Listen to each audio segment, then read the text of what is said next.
ನೂರಾರು ಶಿಷ್ಯರು 20 ವರ್ಷಕ್ಕೆ ಅವ್ರು ಎಷ್ಟು ಪ್ರತಿಭಾವಂತರಾಗಿದ್ದರು ರಾಯರು ಅಂದರೆ ಎಷ್ಟು ಓದಿದ್ರು ಗೊತ್ತಾ ಅವರು.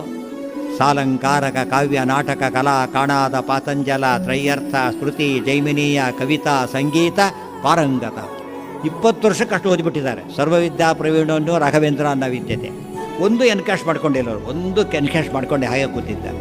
ಇನ್ನೊಬ್ಬರು ಕೇಳಿದರೆ ಸುರಿಮಳೆ ಮಾತು ದುಡ್ಡು ಕೊಡ್ತಿದ್ರು.